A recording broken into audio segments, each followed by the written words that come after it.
সুপ্রিয় দর্শক, নূর জান্নাত কুকিং ওয়ার্ল্ডে সবাইকে ওয়েলকাম করছি নতুন একটা রেসিপি দেখার জন্য। আজ আমি আপনাদেরকে করে দেখাবো কুমড়ো পাতায় চাপা শুটকির ভর্তার বড়া। এটা নরসিংদীর খুবই জনপ্রিয় একটা খাবার, আর এটাকে আমি খুবই সংক্ষেপে এবং ইজিভাবে আপনাদের করে দেখিয়েছি। আশা করছি আজকের রেসিপিও আপনাদের খুব ভালো লাগবে।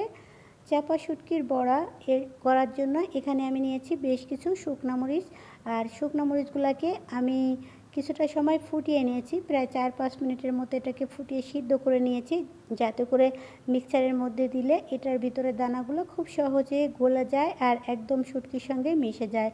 আর এখানে নিয়েছি কয়েকটা শীতল শুটকি।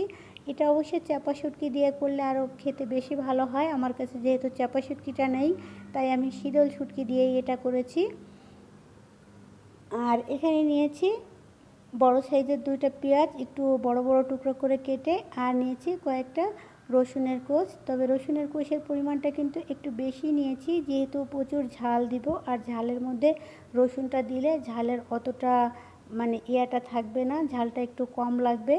এখান থেকে আমি অর্ধেকটা পেঁয়াজ একদম ব্লেন্ডারে বা মিক্সারের মধ্যে দিয়ে একদম প্রথম অবস্থায় দিয়ে দিব। এটাকে খুব মিহি করে বেটে নিব, বাট বাকি অর্ধেকটা পেঁয়াজ অল্প করে বাটবো। আমি সবগুলাকে কিন্তু মিক্সারের মধ্যে দিয়ে একবারেই এটাকে ব্লেন্ড করে নিয়েছি, দেখতেই পাচ্ছেন একদম মিহি হয়ে গেছে।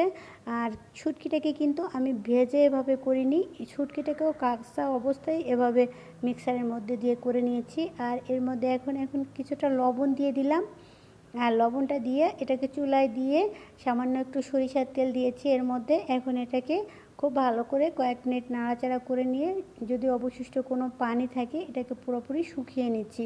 যেহেতু মিক্সারের মধ্যে দিয়ে করেছিলাম, সামান্য একটু পানি অ্যাড করতে হয়েছে আমাকে।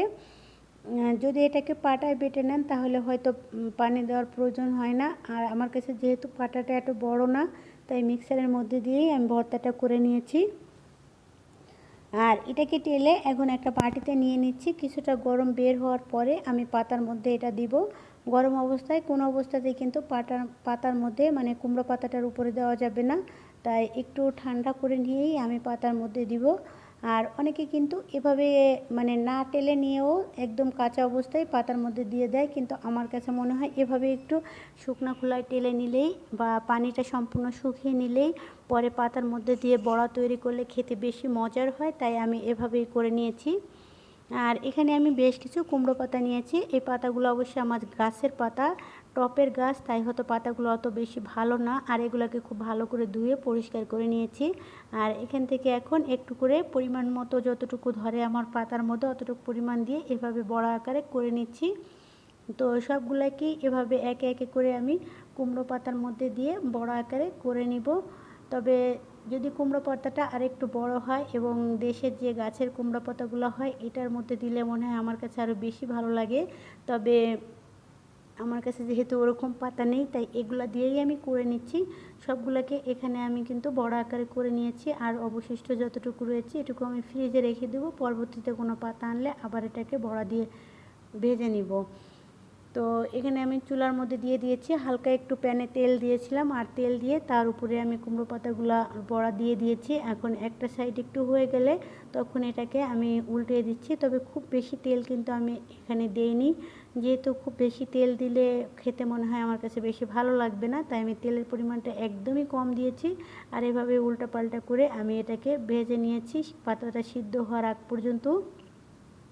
আর অলরেডি আমার তৈরি করা হয়ে গেছে কুমড়ো পাতায় শীতল শুটকির ভর্তা। আর এই ভর্তাটা খেতেও কিন্তু অসম্ভব মজার হয়।